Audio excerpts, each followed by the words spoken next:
All right. Well, I want to welcome you here tonight. We've got a special topic that we're going to be discussing this evening, and it's devoted to the subject of kids, making them and taking care of them. So tonight's topic has to do with various useful knowledge about the subject of pregnancy and on the subject of having healthy, drug-free children. It's not going to be identical probably to most classes you might take in natural childbirth, because we're not going to mainly be talking about that, nor will it be identical to things that you might learn about elsewhere. What I've put this talk together to represent are things that you wouldn't probably find all put together in any one place, specifically on methods and techniques that we found that enhance pregnancy so that you can have the best possible experience in making a baby, techniques that enhance delivery so you can have the easiest, quickest, most pain-free, healthiest opportunity of delivering a baby, and then a philosophy and understanding and a methodology for dealing with children so you can raise the healthiest, strongest, happiest, best kids. So that's really the topic of tonight's discussion here. I'm going to start with the last first, just to give you an idea that I thought was novel to me when I first got it. And I know for some of you it's novel, maybe for a few of you it isn't. When I started going to chiropractic school, and that was in the year 1975, I went to a school called Palmer College of Chiropractic. It's the largest chiropractic school in the world. It's the source point for chiropractic for the world. It's the invention point in space in the United States where chiropractic was invented, and so it's the export point for chiropractic technology to the entire world, the original point. And as a result, I went to a school where we had more second-generation chiropractors going to school, third-generation chiropractors. In other words, people who are going to school whose dads or moms were chiropractors and whose granddads and grandmoms were chiropractors. And as you probably know about the chiropractic profession, we're the largest natural healing profession in the world. And many of these kids, who were then adults by the time I met them, were raised as chiropractic kids. Well, when we first go into the Palmer Clinic, before we're released onto a world of patients, we practice on each other a lot. Well, first we practice on a lot of inanimate objects and things. There's a lot of drilling and so forth that goes on in chiropractic before you even touch a body. But when you finally get to really adjusting and examining live bodies, some of the first patients you take in are other students. And I found something very interesting. We would take the history, and you take a whole health history just like a medical doctor does, you know, childhood illnesses, all this and all that. We would take a health history on these chiropractic kids and grandkids, and the funny thing about their illness history was they didn't have one. It was sort of a shock to discover that there were kids that had grown up really without having been sick. I thought that's sort of strange because it wasn't really my full experience as a kid or the people that I knew. But these kids were raised differently. They weren't always given an antibiotic every time something was wrong. They weren't always given an aspirin. They weren't always given a drug, because these were the parents that raised their kids, many of them raised virtually drug-free, inoculation-free and vaccination-free, drug-free. And you would think, gee, I wonder what that turned out. Well, what it turned out were the healthiest people I'd ever met. So one idea I'd like to share with you at the onset tonight is this. Based on what I observed there and what I've observed with other patients of mine, to the degree that you can raise a child naturally with quality natural health care and not rely on the old model of health care, which is every time something goes wrong, the medical doctor sees them and does a procedure or issues a drug, which is the usual procedure. Instead of that model, you operate with things natural. You discover that you get a much better result. You can actually have the healthiest kids.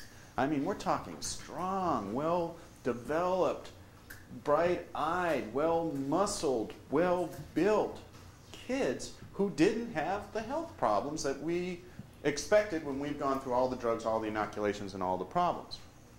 That's the first thought I want to start with tonight. Secondly, I want to move into the subject of pregnancy. Let's go in pregnancy, and then we'll take things logically from pregnancy through delivery and into child care. One of the chief situations that occurs for many people in pregnancy is the change in weight. You know, as a mother changes size and starts building a baby out here, that obviously has to change what goes on in the spine. And you have a number of women who do experience low back problems during pregnancy. Sometimes they're just frightful, give them fits. They have so much low back pain. It's not hard to understand that when you realize that when you add weight to the front, you're going to have to change everything to support all that. It's going to change the hips. It's going to change the weight on these lower hip structures, the sacroiliac joints. And as a result, we end up with problems in the low back. Can we pause for a second?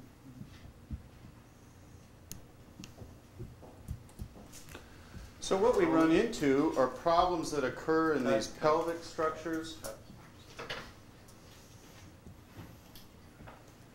What we often run into with pregnant mothers as they get bigger and are really showing and start to carry more weight with the baby is that we've got problems down here in these sacroiliac joints or pelvic joints that are down at the bottom of the spine, and we get them down in the lower back. And of course, as you change the angles and curves down there in the spine to accommodate pregnancy, you get vertebrae that were already weakening and have problems moving out of position and causing pinched nerves down in the low back. Very common problem to women. And you'd say, gee, what are you going to do about that? And one of the problems you run into is, how are you going to adjust a woman whose tummy is out to here? Well, it turns out there are specialized tables for adjusting pregnant women. We have them in this office. I've had the opportunity and honor of fixing up some of the most difficult cases from the president of the American Midwifery Association. She sends me a lot of difficult childbirth cases. But whether it's easy or difficult, if you have one of these specialized tables, it has a drop-away tummy piece.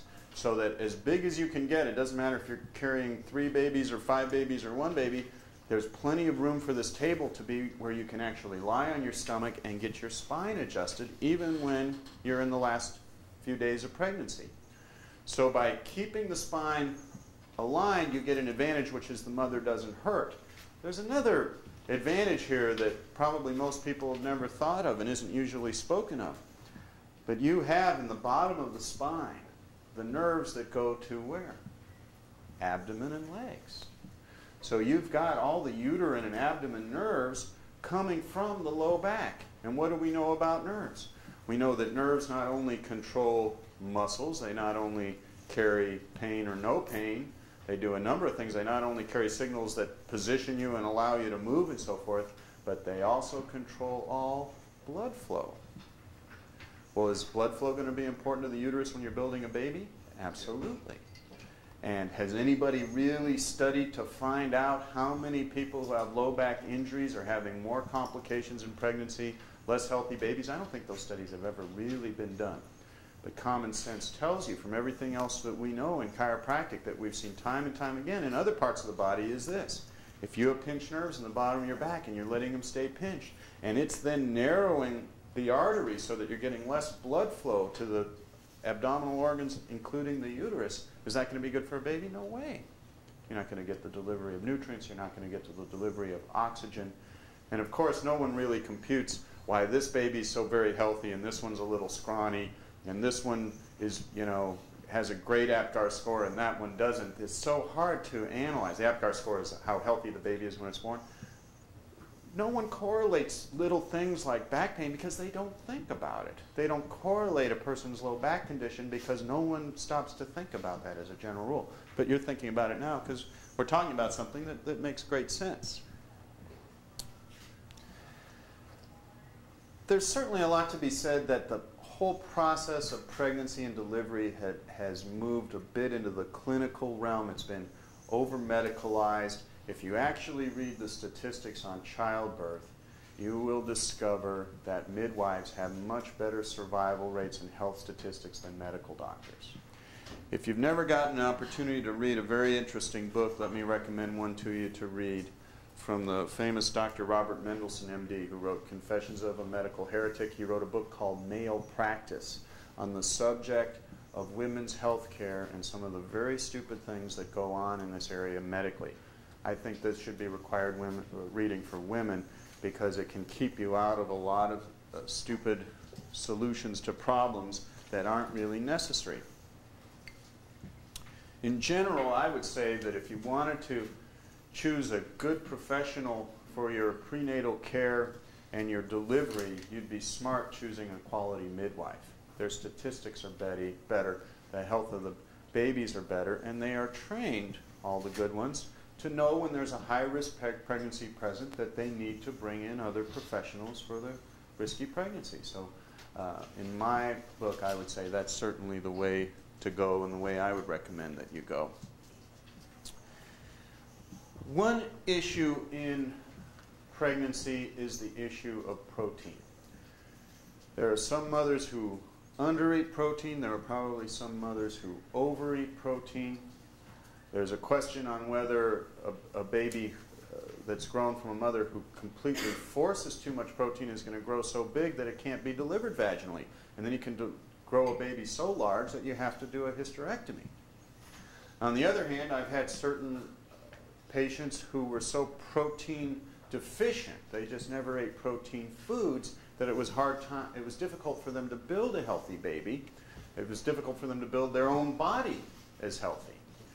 What guidelines can we give for pregnancy in terms of the types of foods you should eat? I can tell you that the system that we have used for helping people attain proper weight, for helping them balance their energy, for helping them make their adrenal glands better, and we're going to talk about mothers and babies' adrenal glands before we're done tonight, is this system called the Zone Made Easy, or 40-30-30.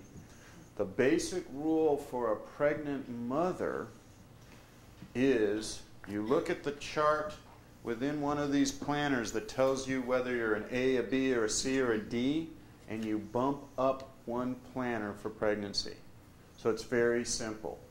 If you're weigh between under 140, let's say you weigh 125, and you work out less than 5 hours a week, you're a B planner. But when you're pregnant, you are a C planner. That's all there is to it. What is this about? It is about being what we call protein adequate in your diet. Neither too much nor too little. Not so little that you don't have enough to build nice hair, fingernails, eyes, tissues, liver cells, everything the baby needs. You need protein for that. Not so much that you're over-toxifying the body or creating a baby that's too big to be delivered easily. And this will give you an easy guideline to know, yes, that's the right amount of protein to support your body and building a new one. And if you use those guidelines, you will be fine in terms of protein, carbohydrate, and oils, the main three foods. You want to be on a good prenatal supplement. I myself have never trusted medical doctors to give directions on supplements because they know so little about them. And they love to buy their things from drug companies, and drug companies are often not the best nutrition companies. There is an excellent prenatal product from Metagenics Company in the Silver Label brand, superior nutrition company, excellent quality nutrients. If I were recommending a prenatal to you, that would certainly be the one that I know you would be in good shape with in terms of general supplementation. One of the techniques that I found so little known in chiropractic because it was developed by a chiropractor, but he was never known well in chiropractic. A fellow named Randolph Stone, some of you may have heard of him, he developed a technique called polarity therapy. Well, Randolph Stone went off in this direction of polarity therapy, and so most chiropractors have never heard of him, and so you only have certain massage people that know a little bit of polarity therapy, but many of them were never trained in it. Randolph Stone was a very brilliant researcher of his time in many ways, and he developed literally hundreds and hundreds of techniques. But I'm going to tell you about one of his techniques that applies directly to our topic tonight. He developed a technique called the perineal floor technique. And the perineal floor technique is phenomenal.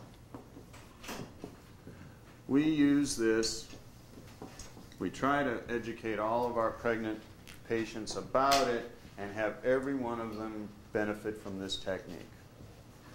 The perineal floor technique is a technique that, when given to a pregnant mother pretty much just before delivery, I'll explain to you exactly how we time it, that enables her to have an easier delivery, fewer complications, shorter delivery time, less pain, less tearing, less need for episiotomy, for cutting by the doctor, and as a result, it's just a fabulous procedure. We've used it for mothers that are overdue, and it's helped bring the baby into a mode where the baby becomes delivered. We've used it on mothers who are getting premature contractions and the baby's coming too early to chill out the contractions and make them slow up. So, sometimes people are going, oh, no, I don't want to do perineal technique. I'm not ready to deliver. It doesn't do that. It normalizes energy flow so that if things are going too fast, they slow up. If they're going too slow, they speed up. It normalizes the flow of energy. One thing this technique does is it acts sort of like, we live in California where you don't see snow, but a lot of us came from places where there was snow. You don't drive your car out of a driveway through 3 feet of snow. You plow the driveway out or shovel it out, and then you drive out. Perineal floor technique, which I'm going to describe to you how we do it and when we do it, acts like a snow shovel to shovel out resistance from the area where the baby's going to be delivered so the baby can get out without a big fuss from the mother, because we've moved a lot of resistance out of that area. We've just shoveled the snow so you can drive through. How this technique is performed is this. Around the vaginal area, you've got a diamond-shaped area of tissue. If you look at the bottom of the spine, you'll see that that diamond is right here. Now, this is where the baby has to get out, is through this space. And when we talk in a moment about the hormone that enables this whole thing to open up, another very important subject, this area has to open as far as it can so the baby can get through a relatively small space, especially clear the baby's head.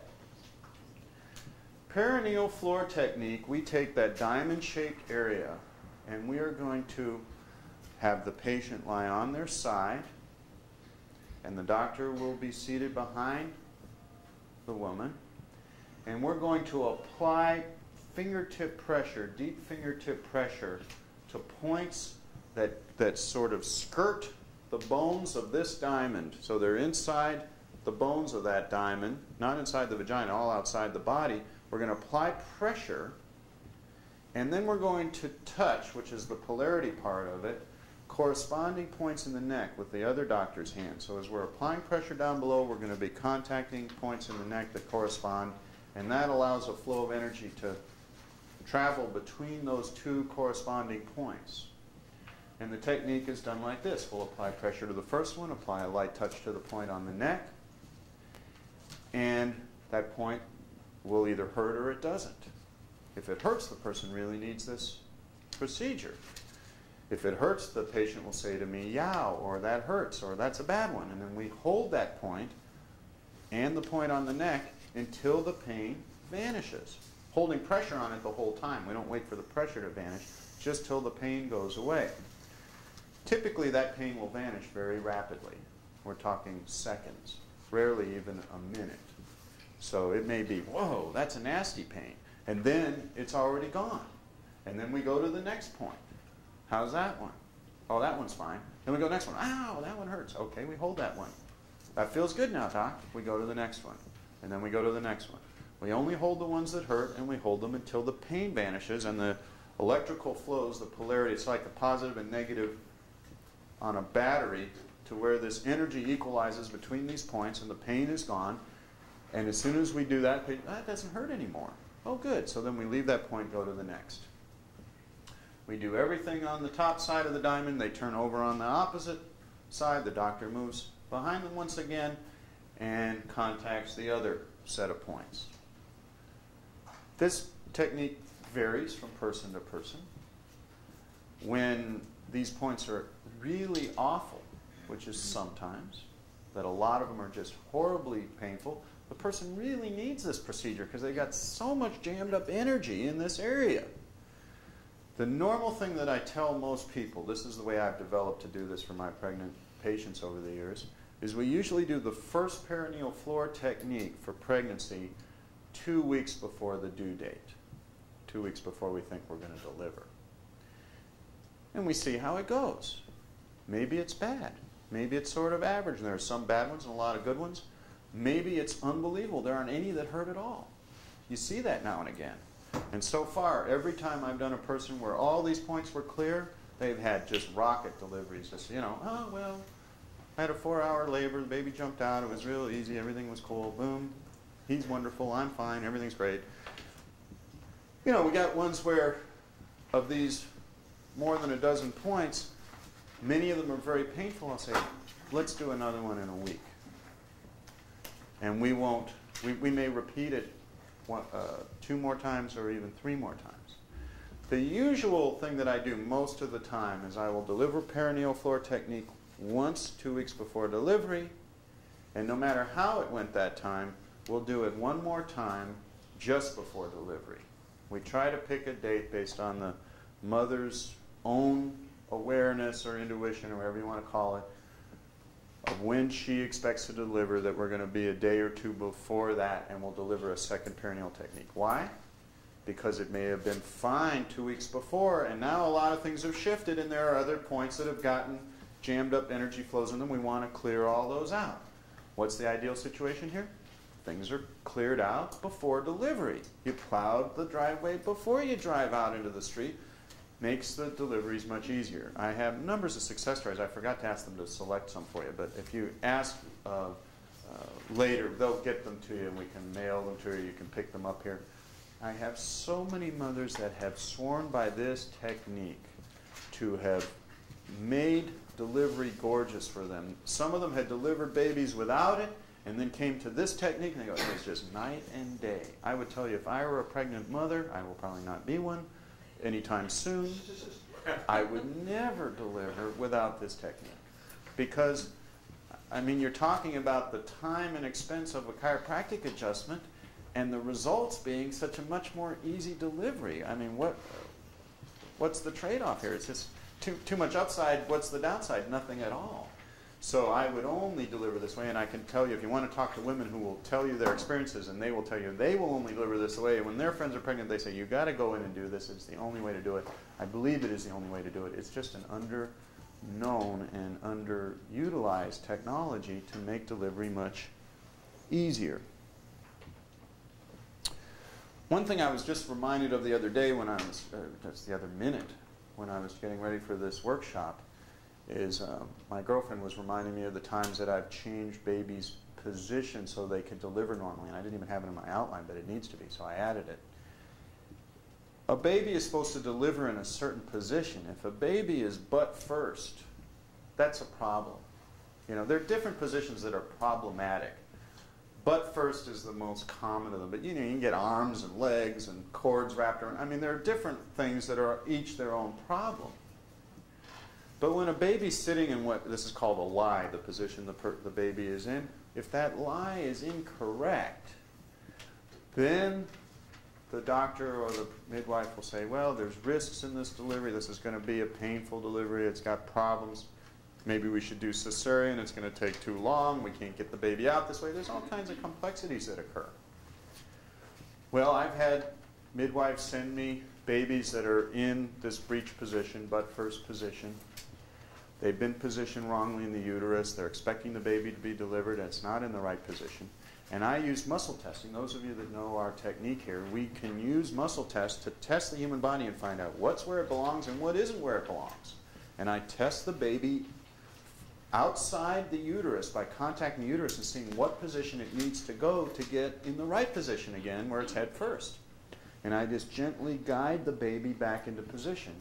And I was just reminded, I have right now about 100% success rate on doing that. Every time anyone sent me one of these breech babies, I've always shifted it around, and within 24 hours, sure enough, the midwife calls back, well, you did it again, Arlo. The baby's exactly where that baby belongs, and then the lie is correct, and then the baby delivers normally with less fuss and less hassle. So that's a good thing to know if you ever run into someone that has one of those babies in the wrong lie and they're starting to get all upset. Oh, what are we going to do? This is going to be a tough delivery. One of the least well-known, but I think most important little facts about pregnancy is what we're going to cover next. Have you ever known someone who said, you know, ever since the birth of little Georgie, I've never been the same? I'm talking the mother. I've always had this and that, and they start reciting a list of health problems that have driven them nuts ever since the birth of their baby. They don't know why. And it's just sort of an old wives' idea that, you know, well, you know, you're getting old and you're never quite the same. And they come up with all these explanations. Well, let me tell you what it usually turns out to be. These women that have always had urinary problems and low back pain, and things have never been the same since the birth of their child. If you open up a medical textbook and look up pregnancy or look up the hormone system, you'll find out that what I'm going to talk about is in all of those medical books. It's a hormone called relaxin. The human body's life intelligence is really quite something. The human body is involved in orchestrating more amazing things that we don't know about, that most of us take for granted and never even learned about, and this is only one of them. Just before delivery, the mother's body releases this hormone called relaxin from the pituitary gland, and its function is to make all of the ligaments, all of the ropey, gluey tissue of the human body soft and flexible and rubbery for what? So that the baby can get out, so that all of these cartilages here and ligaments in here can stretch and open up and make the pelvis as wide and as open as it can be to get that baby's head through. That is the function of the hormone relaxin. As far as I know, it doesn't occur any other time in life but right at the end of pregnancy. And interestingly enough, the mother's body clears relaxin out of the human body, nearly all of it within 24 hours of delivery. So here you have a very specialized substance released into the blood that makes all the ligaments stretchy and flexible for a very short period of time, and then is cleared out of the bloodstream right after the baby's delivered.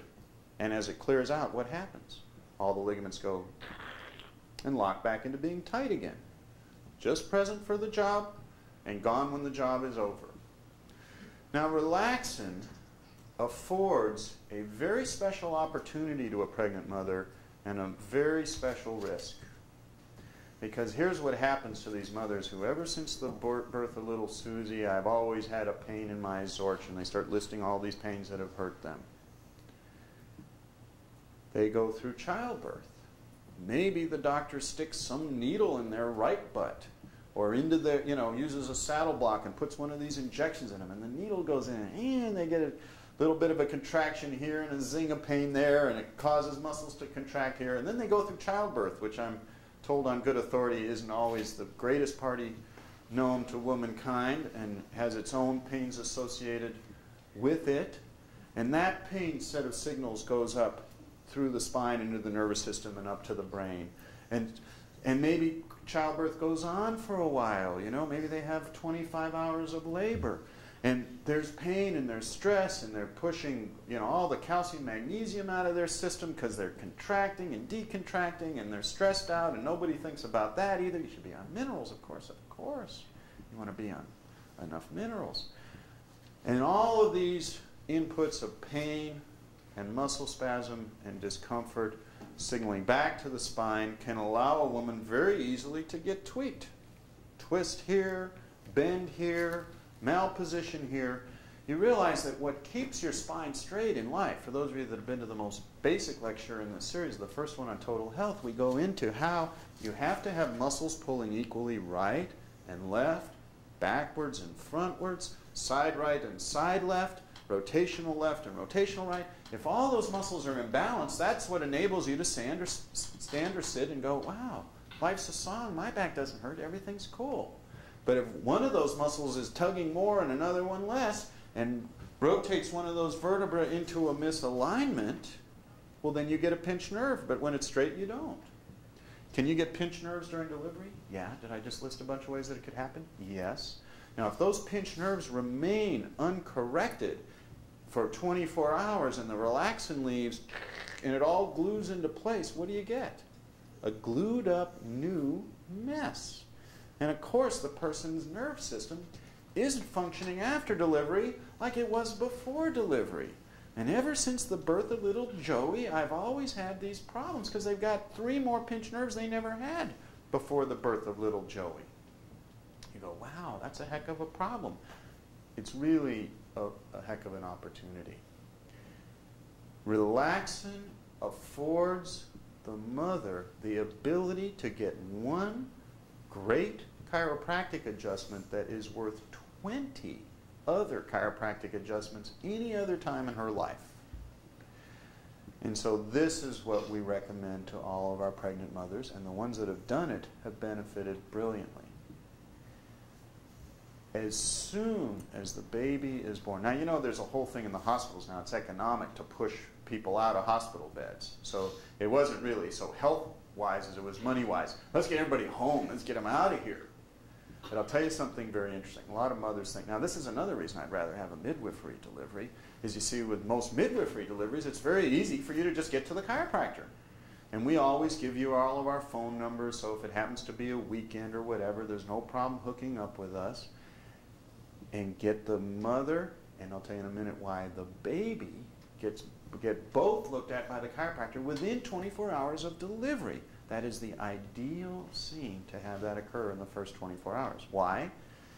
You take a person who's just been through a certain amount of stress, and hopefully it won't be much, we'll have done perineal floor technique, you got a perfectly healthy baby, you got a perfect delivery, it comes out real nice, and then whatever stress you went through in that relatively stress-free delivery compared to others, we do an adjustment, line everything up, and a mother gets off that table and she goes, wow, all that pain in my groin's gone. All that pain in my back's gone. They get up, they're like new. They come in and they sort of waddle in, and 5 minutes, 10 minutes later, when we've adjusted everything that's out of whack, they get up, hey, that's great, honey. Most of their distress is already gone. But more important, before that relaxin left the system and the body locks down, what does it lock down into? The best pattern it could be in instead of a worse one. I'm telling you, this is super important to know. Most people do not know this. You want to have a healthy post-delivery motherly life. Make it go right to get yourself seen by a really good chiropractor. We're awfully good here. We can do what you need. And make sure that hips, back, pelvis, pubic bones, abdomen, low back, mid-back, neck, everything on the mother is where it belongs. Because at that moment when all that glue sets, it's set where it belongs. And you go, wow, I've never been healthier since the birth of little Susie. That's what you can say when you do things this way. Now I mentioned that the other thing that we do at that time is we check out the baby. And I've examined and tested so many babies that are just a few hours old. And you'd say, well, how could you do chiropractic on somebody that's 7 hours old, 12 hours old, 14 hours old? And I'll tell you how you do it. Very, very gently. Little babies don't need much in the way of adjustments, and it's not force. It's all accuracy. The amount of pressure that we use to adjust in a baby's neck that got tweaked during delivery is the lightest touch. You would almost not even feel it.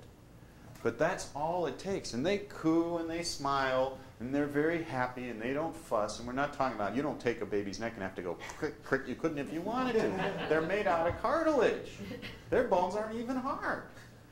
But they do get things malpositioned some of the time. An arm is up and a shoulder's out of whack. A leg's in a funny position and their butt and their hips out of whack.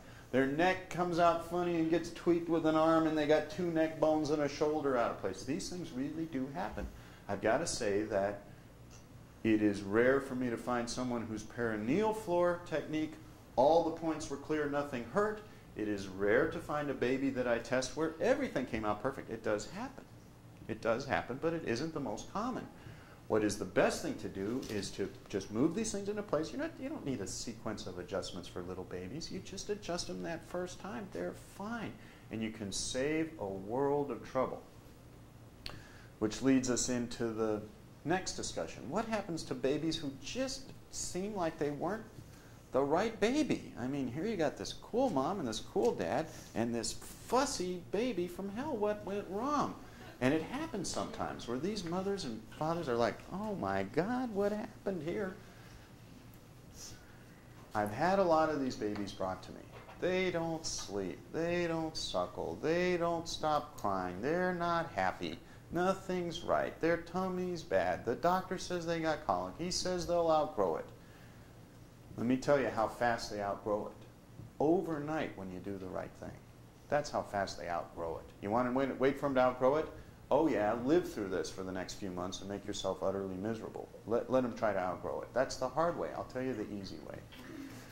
We get, and I can tell you, I have so many memorable cases like this where the baby was brought to me and it's so miserable and the parents are all red-rimmed eyes. They haven't slept. They're all depressed and freaked out and they can barely function. They can't work. And what do? We test the baby and there's a couple spinal bones out of place or a shoulder or a hip or a wrist. We just guide them back into place. And then what you do is you give them a little bit of a product called Ultra Bifidus, which if I were having a baby, I'd probably just give him some. But, you know, most people don't do it unless something's wrong. When you take one of these babies that's sick and colicky, and it comes in a silver bottle like this, it's kept in a refrigerator, Ultra Bifidus, the Bifidus strains are designed for baby stomachs. They can be used for the adults, but you do not use other acidophilus strains as effectively in babies. So don't pick regular acidophilus, regular lactobacillus, and give it to babies. Babies do great with bifidus strains. And Ultra Bifidus is one of the best products of that type on the market. So all we do is get a little bifidus in baby's mouth. You can mix it with breast milk, you can rub it on the nipple, you can rub a little bit on their gums. It doesn't take much because the dosage for Ultra Bifidus for an adult is a 1/4 teaspoon. When you weigh 150 pounds, it's a 1/4 teaspoon. So figure out how much it takes for 10 pounds, 7 pounds, a 20th of that. It's just specks of bifidus. Now what do these do? They replenish the friendly bacteria that belong in the intestinal tract. What happens? Sometimes mommy took antibiotics. Maybe mommy's friendly bacteria were screwy to begin with. Maybe they even gave her antibiotics because they thought she had some infection during pregnancy. Or maybe she just screwed up her friendly bacteria 2 years ago and never fixed it since then, and now baby doesn't have friendly bacteria in their gut. I always recommend to my patients that they take some Ultraflora, which is bifidus and acidophilus strains and the supporting whey fractions. A couple bottles a year is just smart preventative medicine because Ultraflora is a preventative of digestive disorders, colitis, colon cancer, all kinds of things are prevented when you have friendly bacteria in your gut. And a pregnant mother is part of the human race too. She would be smart to be taking a couple bottles of that a year. And always take some of that after any antibiotic exposure, if you ever had antibiotic therapy. But what happens with these colicky, sickly, unhappy babies is that we adjust them and then we usually give them some Ultra Bifidus and it makes them well. There is a third area of kids' health that's quite frequent we're going to talk about next.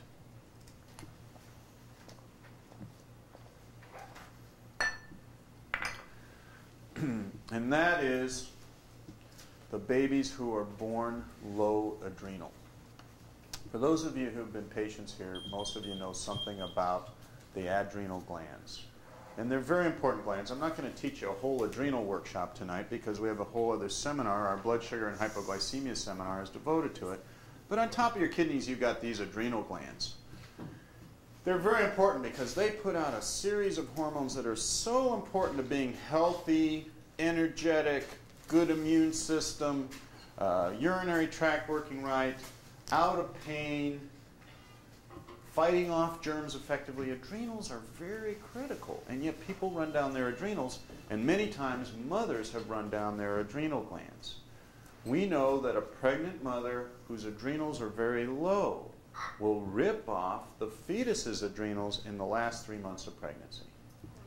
In the last trimester of pregnancy, if a mother's adrenals are low and she's hypoglycemic and she's worn out, maybe she was a cigarette smoker. Pretty soon there'll be an extinct breed, but maybe she was a cigarette smoker. Maybe she was a coffee addict. Maybe she was a sugar freak. Maybe she didn't know how to balance her foods and she was living all on carbohydrates and her whole blood sugar system's been off. Maybe she's a stress case and she's just stressed out at work or stressed out in her home life or stressed out over her mother or stressed out over someone's health or whatever's stressing her out, taxes, money, anything. And she's just stressed out and worn out of her adrenals. However she wore them out, if she's got low adrenals and now it's the 6th month of pregnancy, she starts kick-starting her body off the baby's adrenal output, and then the baby gets born with low adrenals. When you have an infant that's born whose adrenals were ripped off by the mother, you get a baby that's born with low adrenal glands. And what do they have? Inflammatory conditions. Their immune system isn't strong. They get too many colds. They seem like they're sick. They're fussy. Their energy's bad. Their blood sugar doesn't stay up. They're going to be prone to the attention deficit disorders. Some stupid psychiatrist want to put that kid on Ritalin one day. You got too many risk factors to have a baby born low adrenal when it's preventable. All of that's preventable. All you got to do is have the right information and then do the right thing, and you can prevent all those problems. The best thing is don't give birth to babies whose adrenal glands are shot. It's not a necessary thing to do, but what do you have to have? Some understanding and some foresight. So you got to realize that if you're going to have good adrenals going into the last trimester of pregnancy, then you've got to get a jump on this thing if your adrenals are shot.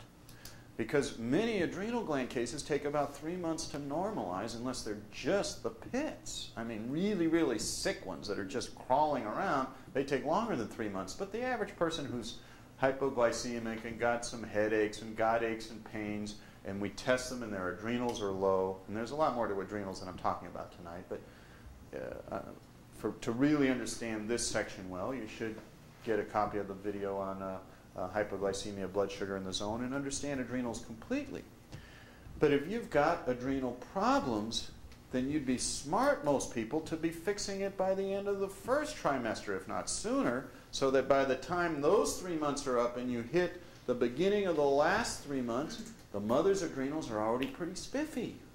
And then the baby gets to run their adrenals on their own seam without a problem of the mother ripping them off. Then the baby's born with nice adrenals. You don't have babies who are allergic, have rashes, skin rashes, colic, asthma, allergies. These are all classic adrenal symptoms. And when you have babies that are all food allergic, skin allergic, red rashes on their body, they're inflamed and irritated and allergic, or they have asthma, you know they have low adrenal problems, and some of them were born that way. They were ripped off by mom. She didn't know she was ripping them off. It wasn't like she was a knowing criminal.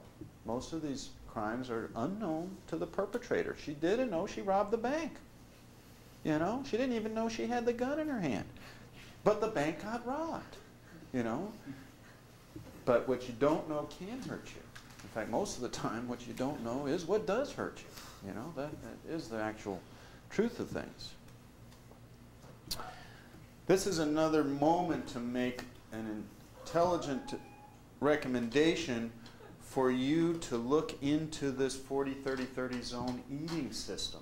This is the method of balancing an adequate and correct amount of protein for your body, your size, and your activity level, with an adequate and correct amount of carbohydrate to run your energy system for your body and your activity level, with the correct amount of quality oils that sets up your hormones and cell membranes and all the things that run on oil in the human body. Oil is not a dirty word. It can be if you overeat it or you eat the wrong ones, that's for sure. Those things can kill you and certainly make you sick as a dog.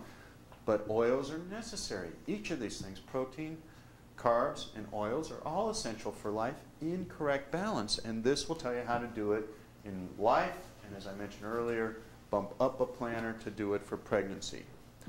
While we're on that subject of balancing out this zone of balanced protein, carb, and oil, let's talk about kids and how you balance their foods.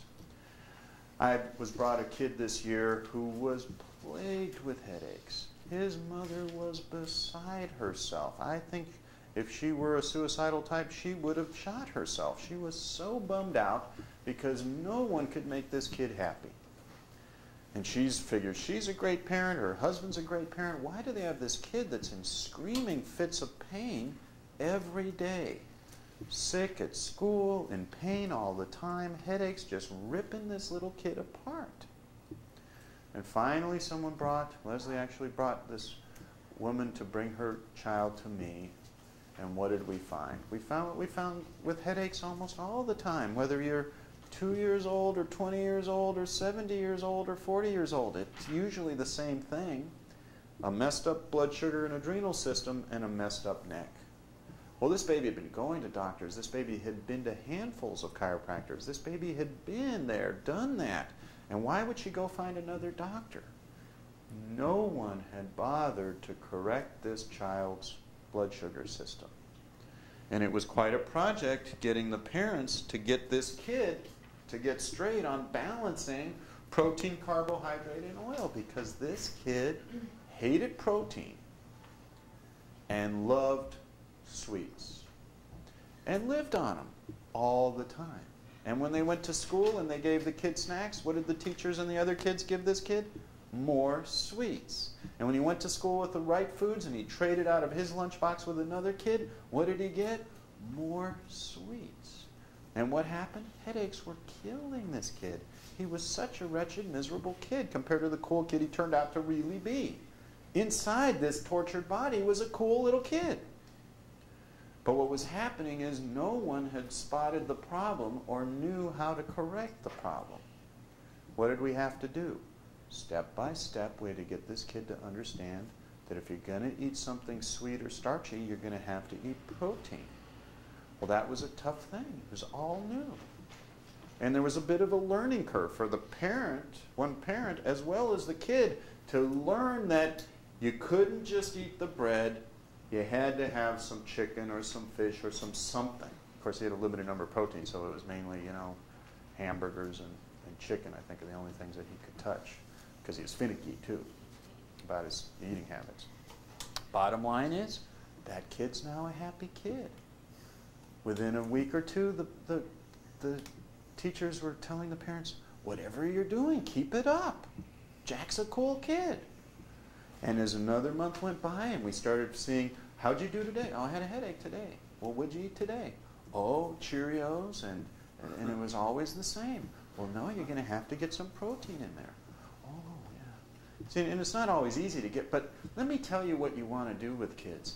Start them eating balanced from the beginning. If you know what to do right, and you start the kids doing the things right, then they develop good eating habits that they can have through a whole lifetime. They won't be over fat, they won't be hypoglycemic, they won't have chronic fatigue syndrome, they won't be asthmatic, they won't have attention deficit disorder. There's so many diseases that are blood sugar, adrenal, inflammatory, energy to the brain is blood sugar related. And if you pull the string on all these different diseases that are medical or psychiatric, you find so many of them. If you had the energy system of this person going right through a lifetime, you would throw away the drugs. You wouldn't even, no one would be prescribing those stupid drugs. Prevention is always way ahead of dealing with a crisis. And what we're talking about now is really bottom line prevention. So after you've done your breastfeeding and you're a healthy mother and you've done your job and your protein levels are right and everything's right in your body, you start feeding the kid in a balanced way because you understand. See, if what you don't understand, you'll do the wrong things. Oh, he needs breakfast cereal, and you'll give him all carbohydrates. Oh, we'll just feed him a cookie now, and you give him all carbohydrates. See? And then what you get is a kid whose blood sugar is going up and down through the days, and you're wondering why he's fussy and misemotional and all this weird stuff's going on. It's preventable. You can have kids with nice, balanced energy. They don't have to have headaches. They don't have to be all over bouncing off the walls. And I'm not trying to overplay something. Yes, there are other factors than just physical factors. But start out with a physically healthy body, and then you can do things that are intelligent for the mind and the spirit. But you're going to have a hard time getting through mentally and spiritually to someone whose body is so bouncing off the walls that they're not really there to deal with you. Does that make sense?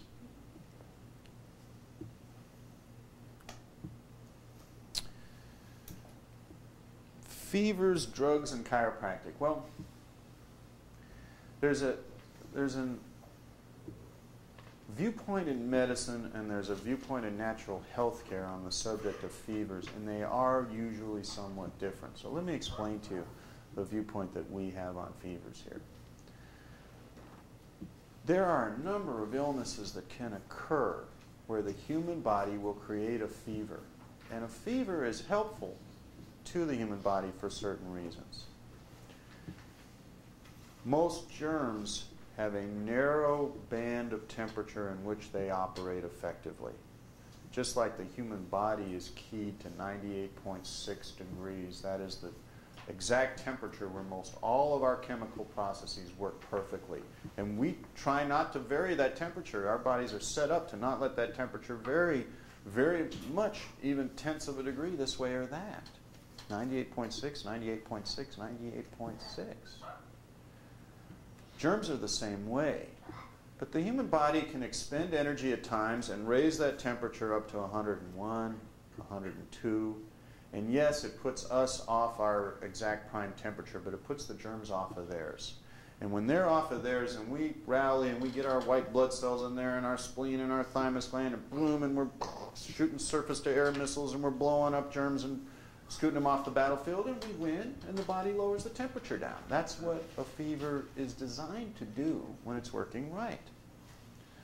So do you go out and give aspirin to every child that has a fever? No, it's really not the right thing to do. Can fevers become dangerous? Yes, they can, but is that really the most common thing you run into? No. You see, a fever becomes dangerous as it approaches and exceeds 106 degrees. When you start getting up to 106 and above, you can fry the proteins in the brain. You can get brain damage. You don't want a body temperature going over 106.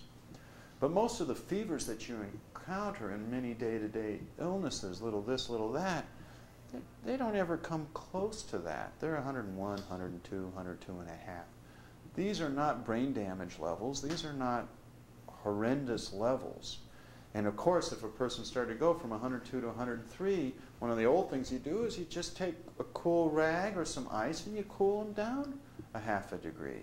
You're still nowhere near 106. If a baby or a child started to approach a really high fever, yes, then you're going to want to seek the care of a medical doctor right away. And there are certain instances where medical care and antibiotic care can make good sense. But do you really need it? What I think and what I've observed is to the degree that you run a baby and a child very healthily on a natural routine, they don't get sick much, and so you don't find they need so much stuff. But to the degree that you're throwing drugs and chemicals at them every time something's going on, you get a sicker baby whose own system isn't used to fighting things, and you end up doing more of the same. More drugs and more treatment. Now, we do have a way here where we test bodies with muscle testing, and we can usually tell whether an infection is viral or bacterial. And it's rather important to know. See, the problem with figuring out whether an organism is a virus or a bacteria is this. In general, a medical doctor will not know for sure until the blood tests come back. But by the time the blood test came back, you could have already gotten rid of it if you did the right things, because that may be 2 days from now. And you got to draw blood and go through all of that. So if you can determine, and with these muscle tests, we've been very accurate in being able to find out whether we've got a viral or a bacterial infection. For instance, when it comes to colds and respiratory tract infections, if you go to a medical doctor, most of the time he's going to say, well, I guess I'll write you a prescription if he's going to do something, and his prescription is for an antibiotic. But all medical doctors know that 8 out of 9 of all upper respiratory tract infections are not bacterial infections. They are virus. And viruses do not get killed by antibiotics. So that means 8 out of 9 times an antibiotic was the incorrect prescription. It was wrong. It didn't deal with that person's problem. Now you might say, well, but aren't antibiotics completely harmless? Aren't they really safe? And now more and more studies come out that say that to the degree you use more antibiotics, you begin to cripple your own white blood cell activity and increase the opportunity for immune system disorders. Some researchers feel that it's even a factor in the AIDS epidemic. So do you want to be utilizing antibiotics when they aren't necessary? I would say no one would want to do that. No doctor would answer yes to that. He would say, no, I don't want anyone overutilizing antibiotics, because doctors have become more acutely aware as time has gone on that antibiotics are responsible for breeding supergerms, germs that are antibiotic resistant. And so to the degree you keep hitting, it's just like when you throw DDT onto bugs. The bugs that live through the DDT and breed are DDT resistant. And when you throw chemicals at a germ population, the ones that live through that are then resistant to that drug. How do you translate that into practice? Well, it pays to know some natural immune boosters and be able to use them. And you say, well, how do I know the person's going to do well? Let me tell you practically how you know. You give a person the natural immune boosters that are best matched to their condition, and since most of the time they just get well, the answer is there. Well is the answer. And you don't have to do anything else. That's how you do it. If they don't get well, then you got to go to plan B. But since most of the time they do get well, plan A is great. And by the way, it's the same thing with drugs. How many times is a person sick and they throw drugs at them and they don't get well and have to go to plan B? It happens all the time. The thing is you got to figure out, are drugs going to be the first plan A, or are you going to move it back where you can use certain herbs and nutrients that are designed to enhance immune system activity? There are no drugs currently, virtually no drugs still, with untold hundreds of millions of dollars poured into virus research. There are still virtually no drugs to fight viruses in the human body. Do you realize that? If you have a viral infection, they still don't have any drugs for it. They do have antibiotics, but those are for bacteria. But does that mean you can't do anything for viruses? No, of course not. You can. What is it that fights viruses? Your immune system. How do you boost your immune system? You don't do it with drugs. You do it with nutrients. And can nutrients change your immune system effectiveness instantly? Now? This hour? This day? Right away? Yes. Absolutely they can. But this is something everybody needs to learn about, because we encounter viruses all the time and you don't want to be sick with them. Two things that we've used with great success over the years, we continue to use them, they're absolutely fabulous, is thymic synergy and ultra potency. These are two things I would never live without at home. They are fabulous immune boosters. How do you use them? In an adult, we'll usually tell you to take about a dozen of each in the course of the first day you think you're getting sick. And what do you do with a kid? You sort of phase it down by body weight. Usually body weight plus a little niggle more is what I do. So in other words, if the kid weighs a quarter of what you weigh, give him about a third of what you would take. If he weighs an eighth of what you weigh, maybe give him about a fifth of what you'd take. You know, their body weight plus just a little bit more, because it turns out they're taking so little. You know, because you may be taking a dozen pills and they're only going to take 2. Now, we usually blitz this stuff in, and we've given you a handout here on how to use thymic synergy and ultra potency in a little handout called Colds and Flu. But you can use that for all kinds of infections. Another thing that can be very helpful with infections, I'm doing more and more research on it because we found a way to make it inexpensively. Colloidal silver sometimes can be very helpful.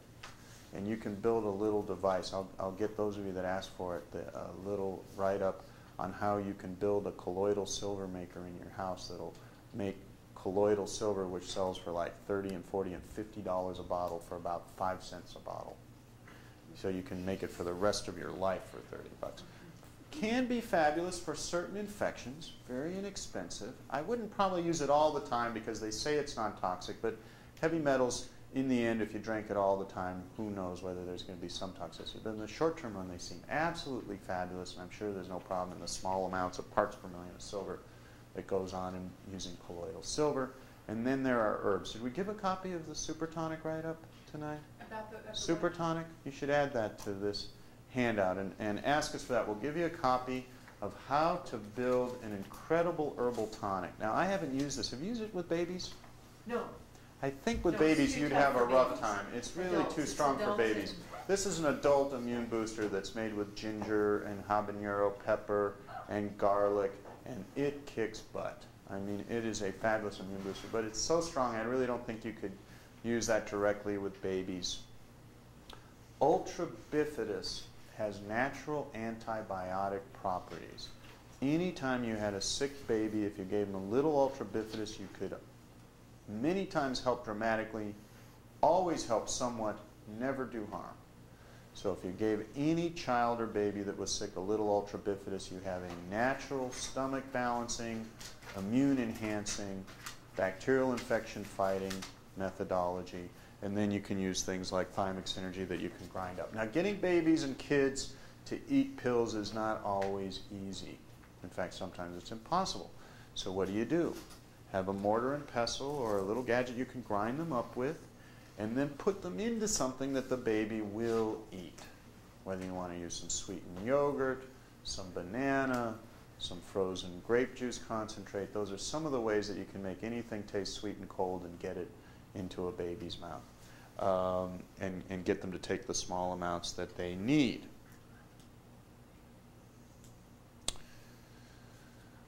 With so many kids that are sick, you know, if you talk about chiropractic children and how they're raised and why they aren't sick, what happens when a chiropractic baby gets ill, if they get ill?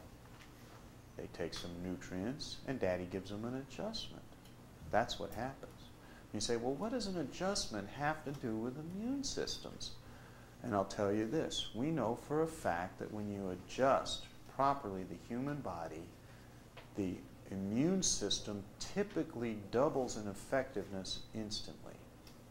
So when you take a person that's sick, whether it's an adult or a child, and they come in and get an adjustment from the chiropractor, their immune system is already made doubly more effective because now all the nerve energy is getting through, the battle is coordinated better, the spleen, the thymus gland, the white blood cells, all of these fighters do a better job.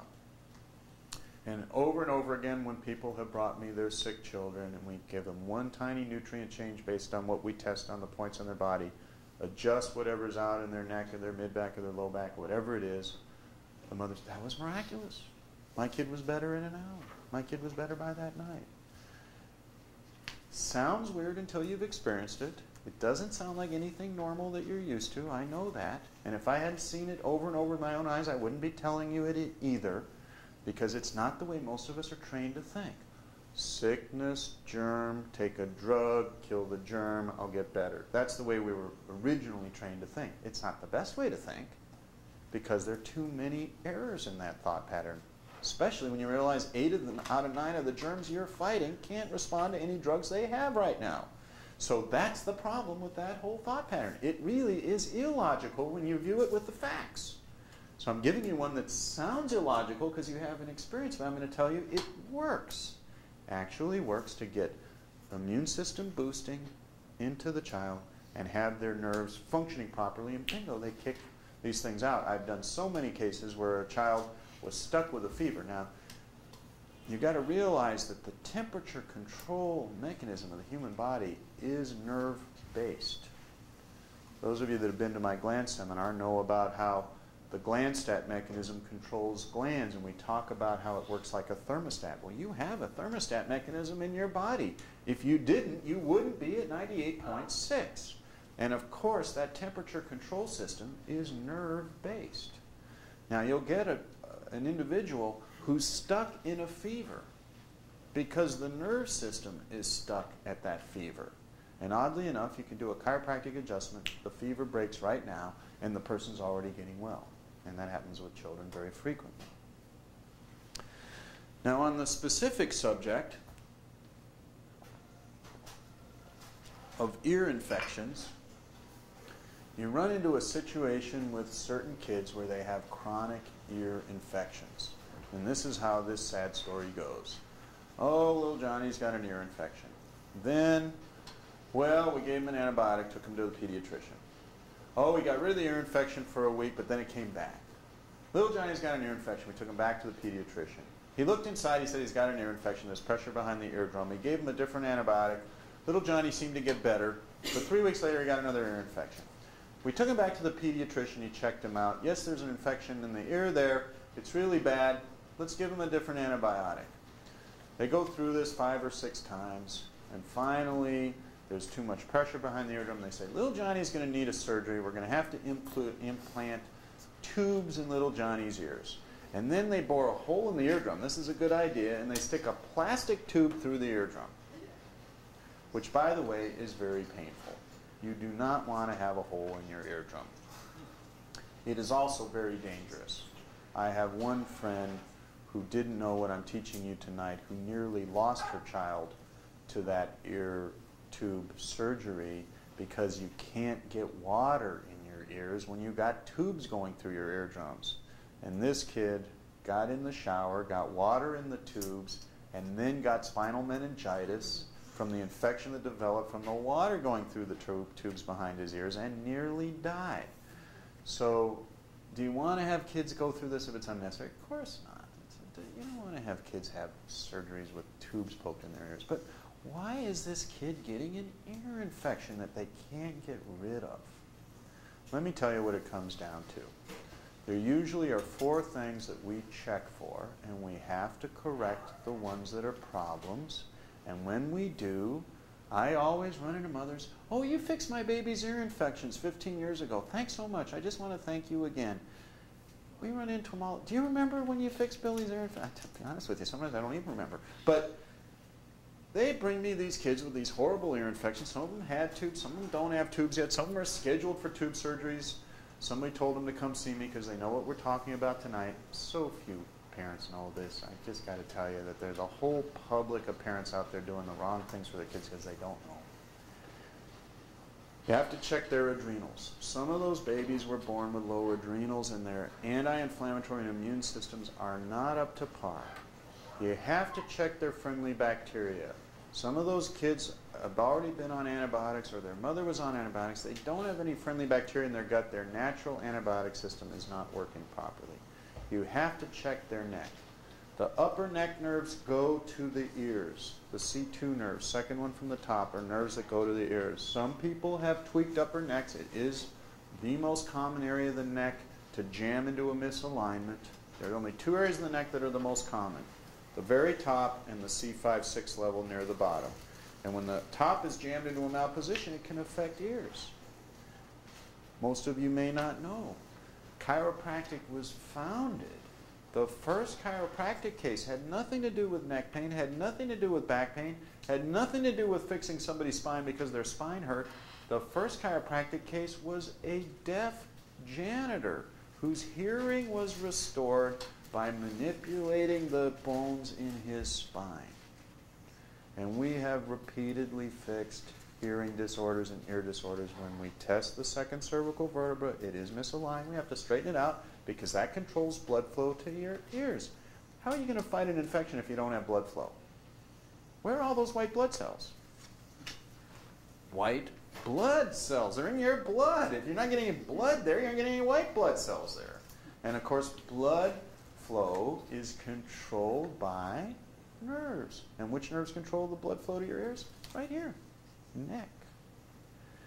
And what's the 4th one? Ear tube. The inner portion of the tube, the eustachian tube, can develop little kinks and twists in it where it creates like a little dip and there's like a swimming pool in the eustachian tube. And when that occurs and the person has one of these other problems, their adrenals are low or their neck's out of whack or they don't have the right friendly bacteria and they get a little infection there, that swimming pool acts as a place where the germs just party. And they're multiplying, they're having a good time back there, they're partying in that swimming pool, there's gook back there that they can live on. And then the doctor looks in there, we look in there and we see that eardrum is bulging and the light is reflected incorrectly and it's shot with blood vessels because it's all inflamed and red. And that's what an ear infection is. There's an adjustment that we do where we can test the ear, make an adjustment to the ear, straighten out the kink in the eustachian tube with a little tug on the ear. The baby doesn't always like that one. That's not their favorite one. Kids don't necessarily love that one, but you don't have to do it very often. Do it once or twice, correct whatever's going on in the neck, put them on the right nutrients, follow through, bingo, they're done with the ear infections. They never needed the ear surgery. They don't need to have tubes put in their ears. They don't have to go to all that expense. They're not on antibiotics anymore. The whole thing is over and done with. What's the difference? Fixing the cause or treating the symptom. You got to realize with antibiotics, it really is another form of symptomatic treatment. You got to think of it as that is the thing you use only when your immune system wasn't strong enough to do its job with this organism. That's the only time an antibiotic makes any sense. It's not sensible in any other instance. So you got to sort of look at it. Antibiotic is the booby prize for your immune system not being everything it really should have been, for its being able to do its job as well as it really should have been able to do it. Because, let's face it, we all should be able to fight off all those ear infections. Right? Only some people get them, other ones don't. If you found the cause of why the ones that got them, and fixed the cause, you wouldn't be throwing antibiotics at them and then doing tube surgery and sticking tubes in their ears. Fix the cause, not just treat the symptom. There is a technique for adjusting babies that was developed, as far as I know, within one of our technique groups called the SOT technique. And it is a method of adjustment that's so simple to learn that I'm going to teach it to you so you can adjust your own children. Many children adjust in a very simple way because they haven't had their problems as long as adults. You see, most adults, by the time they get to a chiropractor to fix up their problems, they've had them for 5 years, 10 years, or 20 years. Hardly anybody shows up at the chiropractor when they have a new problem. Well, maybe the new generation will, but in the past, chiropractors have done all their business and all their professional work on chronic patients. New ones don't. The ones with brand new injuries don't think to come in the past. They had to wait until they tried everything else and they've been going through the thing for years, and then finally they go, okay, doc, you're my last resort. Now fix me. No one else figured it out. But with kids, they haven't had their problems. They're only 5 years old. They haven't had their problems, most of them, for 5 years, unless it's birth trauma. And I told you how to deal with birth trauma. The way you deal with birth trauma is get the child adjusted right after birth. There's a very interesting study, I should get a copy for you, just talking about birth trauma, on the subject of sudden infant crib death. Some of you people have read about that, where it's a tragic thing. You walk over to the crib and you find the baby is dead. Nothing more horrible in the whole world than that. Nothing more horrible you could imagine than that. And for years that's been considered a completely mystifying, unknown, unfigured out problem. But there was an extensive study in England done on sudden infant crib death where they autopsied these babies, and they found the majority of them had broken neck cartilages. They had actually damaged their necks, most of them in childbirth. And what you need to realize is that everything that runs your heart and lungs and vital functions of your body is in this area at the base of your brain at the top of your neck called the brainstem. If you've wrenched the neck badly enough that there's frayed cartilage there in the neck where the bones aren't even bones yet and they're compressing on the brainstem, all you got to do is turn wrong in the crib and all of a sudden it can shut your heart or your lungs off. It's a very little known study. It was done on hundreds of babies in England, and they concluded that sudden infant crib death was caused by spinal trauma, most of which occurred at childbirth. Brings up a very interesting point because you've got babies that don't come out easily, and medically, what are the ways to deal with that? You've got forceps and suction cups where they grab onto the baby's head with big tweezer-like things and tug them out, or fasten these suction cups to their thing and suck them out on these long poles with suction on them. Could you hurt a baby's neck grabbing them in a big pair of stainless steel tweezers and tugging them out because they weren't coming out easy? Yeah. Give them a major pinched nerve? Yeah. Actually tear some of the cartilages in their neck if you pulled hard the wrong way? Yeah, you can. No, you can't. So this is all the reason to have gentle childbirth. It's another good reason to pick a midwife. They're usually much more patient. You know, a lot of these doctors, they got a golf game to get to. The baby needs to come out now. See, but the midwives tend to be a little mellower on this thing. They're mothers. They're into the process of how to get a baby out. They're not so on the clock. I mean, I've never seen anybody work harder and have tougher lives than midwives. They're the hardest working people you've ever met. They live the longest hours. They're paid the least money. Not an easy job. But, you know, doctors are different. You know, golf game at 9, your baby should be delivered now. You know, they've got things to attend to. Another good reason to pick a midwife. Nice, gentle delivery that occurs at the right rhythm and occurs in a natural way. I'm going to teach you swing technique. I should have a little model for it, but I don't really have one here. Swing technique is how you can adjust your own baby. When I adjust babies, I'll do precision chiropractic because there are ways to muscle test babies and line things up exactly with very light touch. But the last step in adjusting a baby that I will always do is what I'm going to teach you, you can do at home because it's a very easy adjustive procedure and it doesn't require years of college to know how to do this one. What you do is you take the baby, I don't think we have any babies here, I can't even demonstrate tonight. You take a baby and the baby is facing you and you grab onto the ankles and you hold on to the Achilles tendon, you know the Achilles tendon at the back of their ankle? And you hold on to the front of their ankle with your hand and you take the baby and they're like this. Now don't do this when a baby's so heavy. Now the kid's so heavy you're going to hurt your back. So you get to do this up to the point where they're too heavy to do this. And what you do is you take the child and you hold them like this and you just very gently swing them like this. And usually a sick baby, you can do this with sick children. You can do it with well children. It's a good preventative technique. But if you want to know how to adjust your baby when he's sick and see whether you can do an adjustment before you have to bring him to the chiropractor, this is what you do, and the most time you won't need to bring him to the chiropractor unless you want us to help you with the nutrients. Take the baby and just gently create a little slow rocking motion so that the baby's body is just going like this. Just a little bit like that. Now what will happen with sick, fussy babies is like, oh, they're sick and they brought them in and they'll be going, and they'll be like crawling and trying to get up and trying to stop you from swinging them, and then all of a sudden they go, they look real happy and their arms go straight. That's the end of the adjustment. You've actually lined them up at that point. And then just gently set them down. And they're in adjustment, because what happens is gravity, just holding onto their ankles. There's an interesting connection between the Achilles tendon and the legs and the pelvis and the spine, and when you put them just upside down in gravity, most of their little malpositions just drop into place all by themselves. You don't have to do anything fancy. And then they just go, and they stop fighting, and that's the point where you're done. And you just lay them down, and if they needed a nutrient, get them on the right nutrient, that baby will be well. You'd be surprised. That's how you can raise a drug-free kid, is you can do that instead of rushing them off to the pediatrician or the emergency room every time something looks like it's going slightly wrong and getting them on another stupid antihistamine, antibiotic, complicated drug, cough medicine, this formula, that, all these different chemicals. I mean, all that toxic waste is just junk. You score your health by how little of that junk you need and how little of it you put into your system. Doctor? Well, if you read, are we going? Stand by. Camera rolling. Skip quick focus.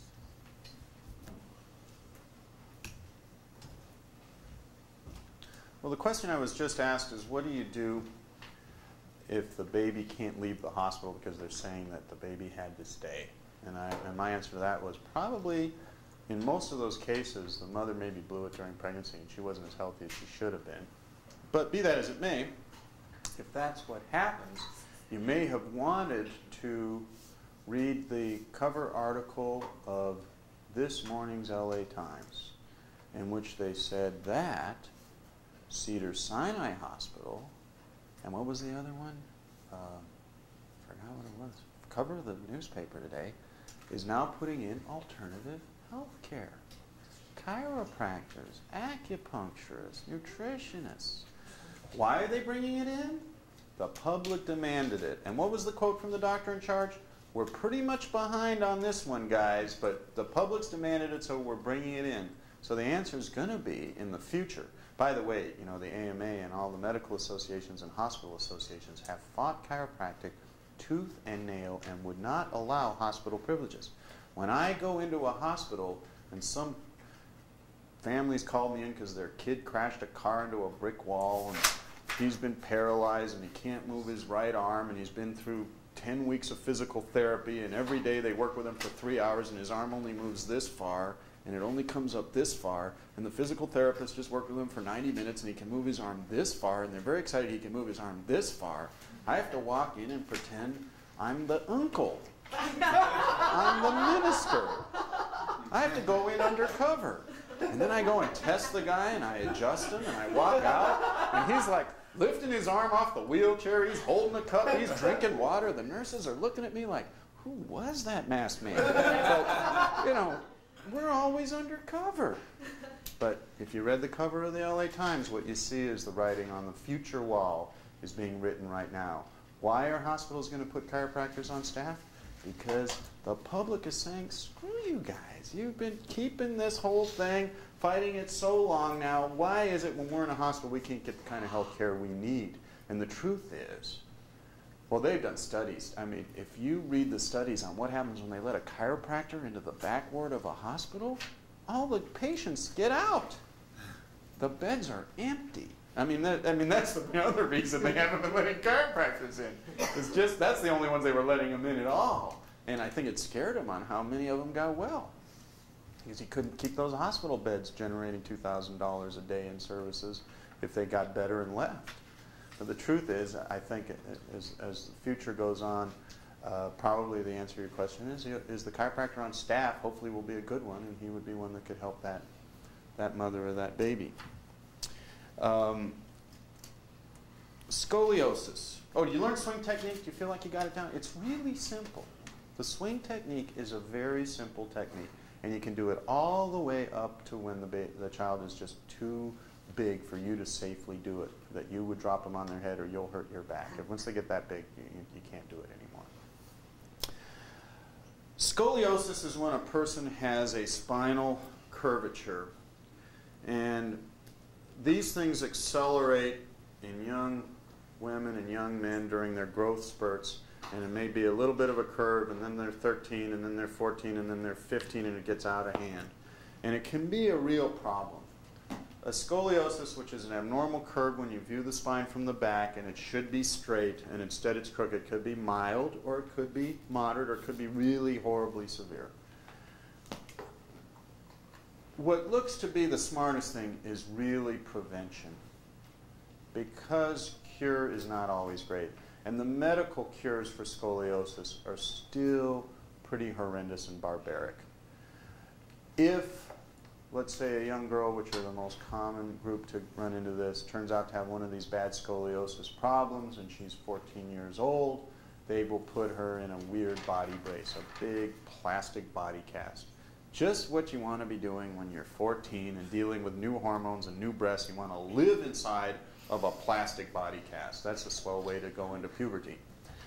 And then when that fails, because it does, because there's little or no scientific research to show that those body casts can do anything for anyone. They don't even arrest scoliosis. I think they just make teenage girls miserable.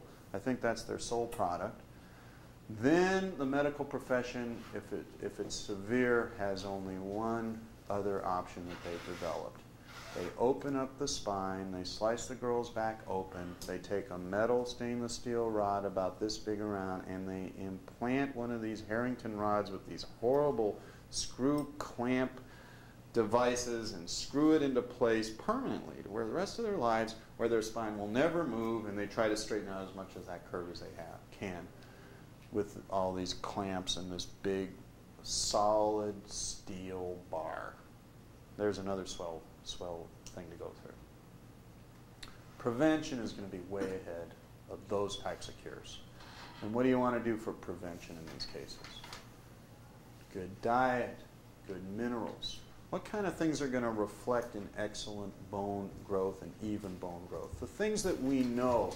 I mean, scoliosis is still considered, and when you read a medical text, it is always defined as idiopathic scoliosis. The word idiopathic means cause unknown. It's medically considered a cause unknown problem, as are 50% of all the diseases in a medical book are all called cause unknown. So it's not like this is the only one. Half of all the diseases are cause unknown, but scoliosis is one of those. What are some of the things that we know can impact normal bone growth and symmetric bone growth? Good mineral input, right? Do some kids eat terribly? They're finicky eaters. They don't get minerals. They don't get protein. Yeah. What's bone made out of? Protein and minerals, basically. It's the main thing it's made out of. So you want to have adequate protein intake. You want to have adequate mineral intake. Again, teaching a kid how to eat the zone, having them on a good supplement program where they're getting calcium, magnesium, trace minerals, bone minerals, all very intelligent. And what's another preventative thing? Well, we do know one thing about bone growth. We know that bone will grow unevenly or asymmetrically depending on pressure. We know that there's a thing called Wolff's Law that says that when you compress bone, it generates certain crystal signals, just like compressing a crystal will generate electrical signals, and that changes the way minerals deposit in bone. And one of the theories on scoliosis, and I think it's probably one of the soundest ones and probably going to turn out to be true, is that as pressure develops unevenly on one side of bone compared to the other, you get an uneven growth occurring because of the compression factor, the crystal compression factor, what's called Wolff's Law.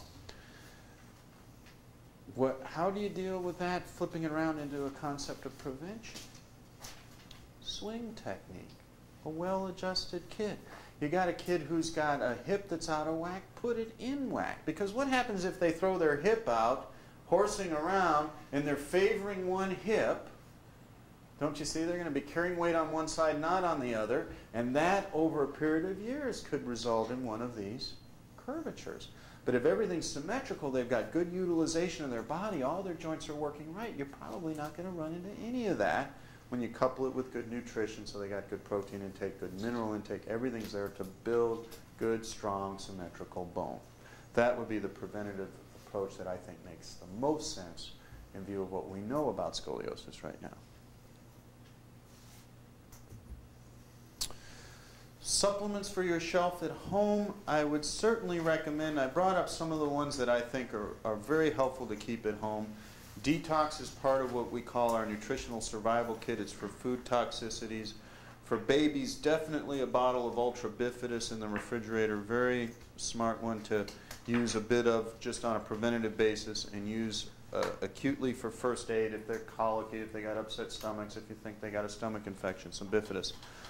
Thymic Synergy and Ultra Potency, too, I would always keep around for immune system boosting. One of the things we use in ear infections is garlic. Garlic is a fabulous immune enhancer, and it can be used a tiny drop in the ears of a baby that has ear infections, and it also can be used orally. When a baby is breastfeeding, we can generally give the supplements to the mother to cure the child. So much of the time, if we had a child that was sickly, but the baby's breastfeeding, we can load the mother up on Thymic Synergy and Ultra Potency and usually have the baby get well. Give the mother some Ultra Bifidus and then just wipe a little bit on the baby's gums and have the baby get well.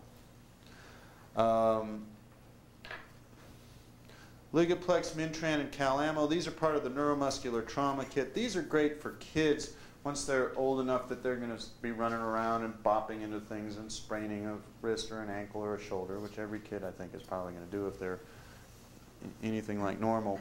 These are the kind of minerals that you use instead of drugs, instead of aspirin, instead of painkillers, instead of cortisone shots, instead of so many things. As long as they don't have a broken bone, you can always bring them to us and have an x-ray taken here, probably faster, cheaper, and better than you're going to get at most places.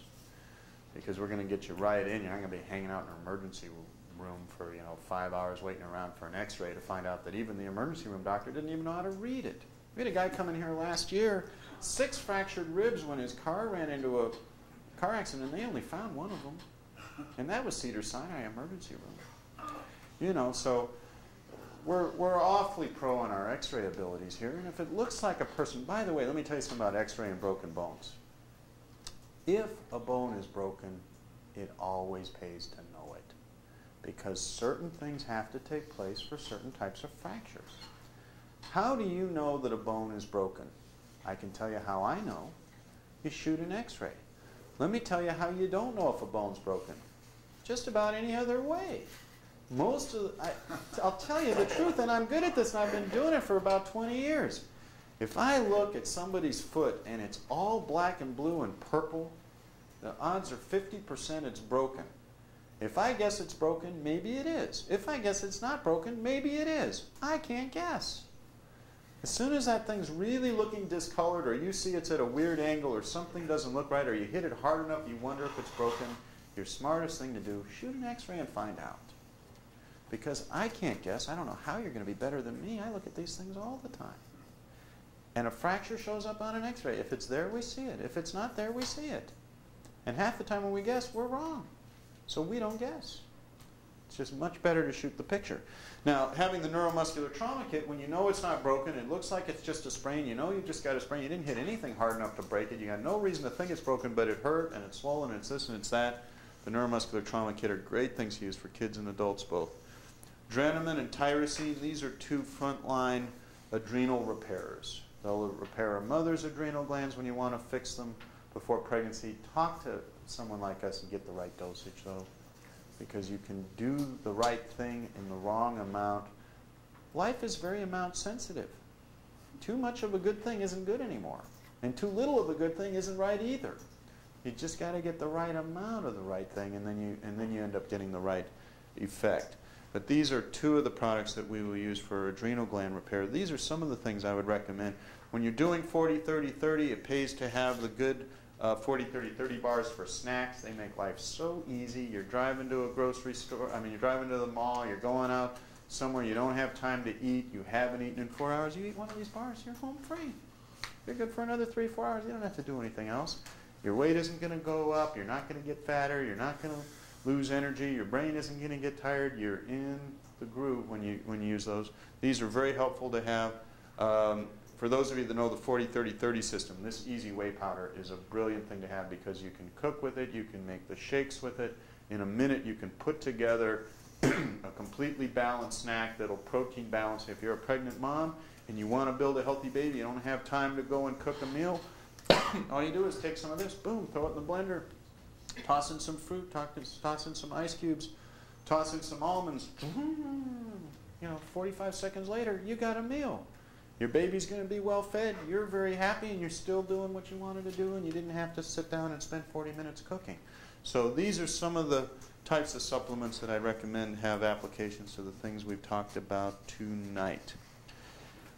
If you do come up with a situation where a child or a baby or prenatally things are not going right, there is a point where you want to seek professional care. And one good thing about a multidisciplinary office like ours, where we have a very excellent general practitioner on staff who knows his work as an MD, and we have chiropractors and nutritionists on staff like myself who know natural health care, is we can generally know when we really do need to move into medicine, which is very infrequently, and when we're really safe doing what we're doing. A lot of times the best part of having an MD here is we know we're safe not having to use medicine. That's actually our greatest protection, because it protects us from problems and you from problems, because we know we don't have to rush into anything else, because he's run his medical diagnosis, goes, yeah, let's just use these herbs and see how we do in the next day, and boom, problem's gone and we're happy. So that's one very helpful thing. I can tell you about some interesting cases. I think I want to close with one very fascinating case that relates to tonight's topic.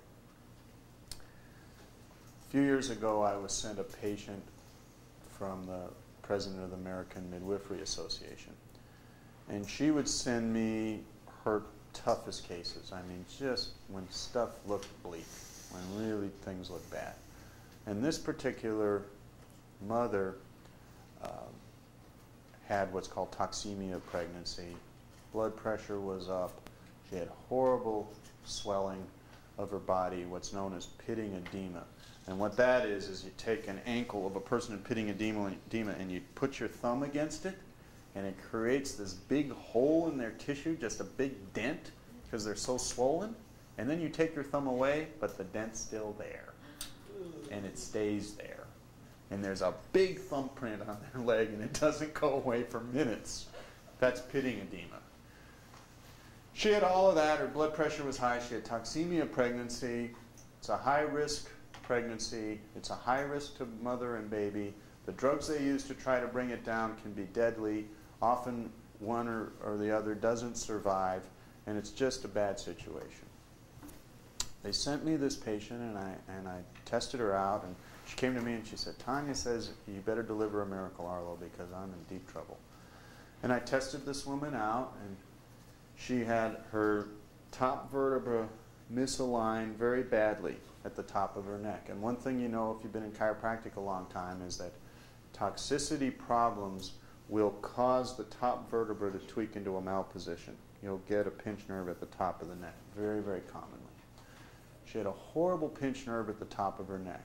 We took her blood pressure. It was way high. She came into the office, and I examined her, and she took off her shoes, and she goes, well, I won't be getting them on today. Not a chance she'd ever slip those shoes on for the rest of the day, she said. Once they were off, her feet would swell so much, there wasn't a chance of putting those feet back into shoes. She was in anguish. The baby was due, I think, maybe a week later. No.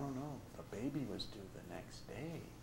The baby was due the next day, and everything looked bleak, and it was a high-risk pregnancy, and they had to call in the MD, and the midwife wasn't even going to be the sole person delivering. And meanwhile, they're going to have to put her on these drugs if a miracle didn't occur. I tested her out, found her top vertebra completely misaligned. I adjusted her top vertebra into place. Oh, she hadn't been able to urinate for days. She couldn't take a pee for anything.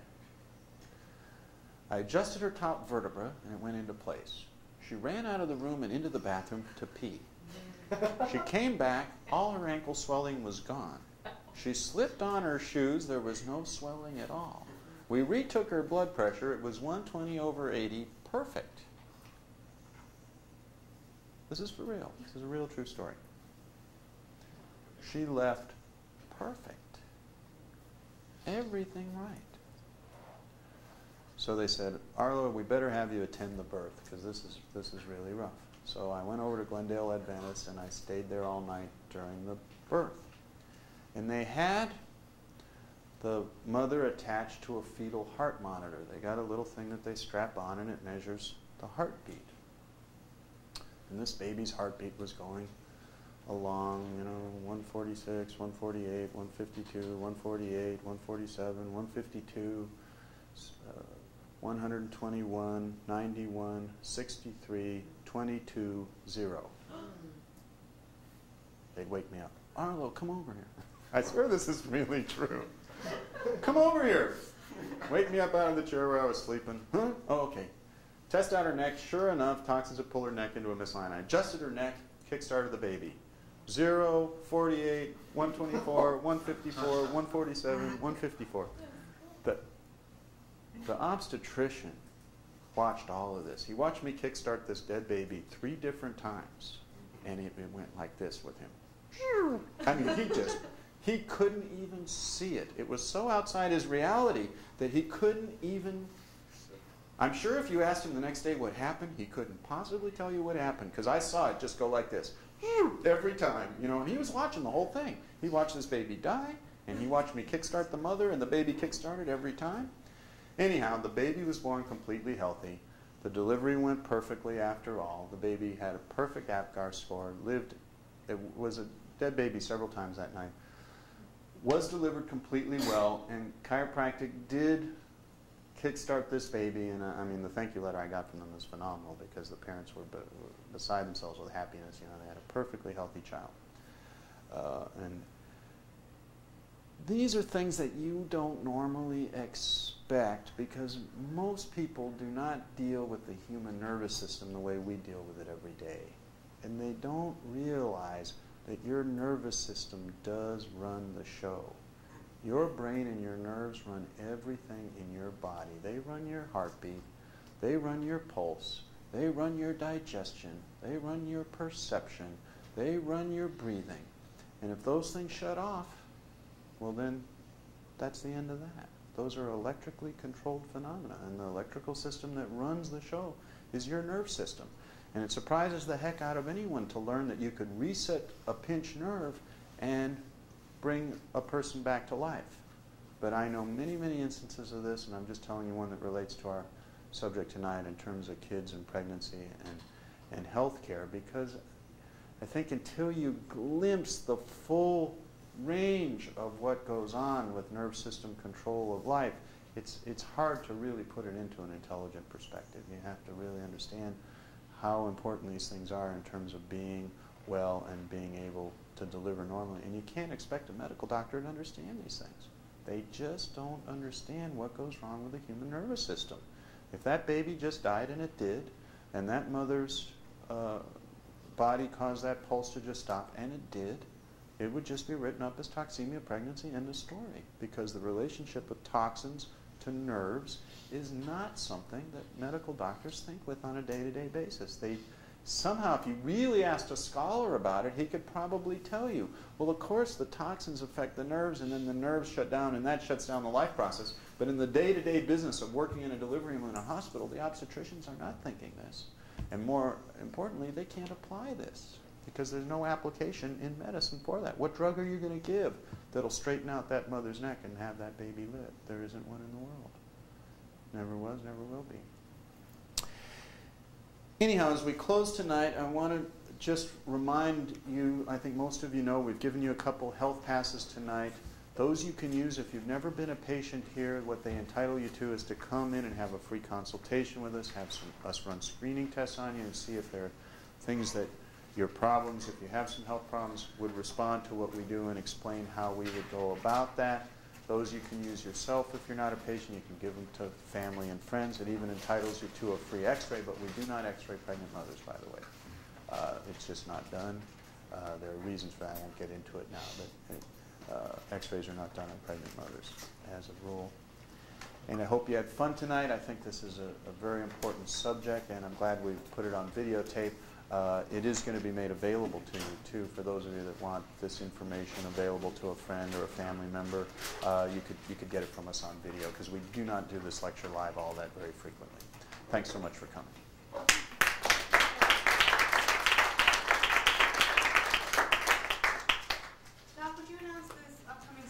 Oh yeah, this Thursday night we've got a special seminar on the Zone Made Easy. If you don't know this 40-30-30 approach to how to lose weight, balance your muscle tone, strengthen your blood sugar system, help out your adrenals, feel like $1,000,000, have abundant energy, we're covering that this Thursday night. Very cool subject to learn about. That's free, 8 o'clock p.m. Thursday. Next week we're doing... Energy and blood sugar. Oh, next week. Isn't that interesting? Next week, we're at the point in our workshop series, we're up to the third major seminar where we're going to do energy and blood sugar, hypoglycemia, and diabetes. This is a subject I don't think there's one human being doesn't need to know about, because each of us have probably learned some bad habits about blood sugar that if we knew something about, we'd fix most of them. Some of us won't fix all of them, but if we knew something about these things, most of us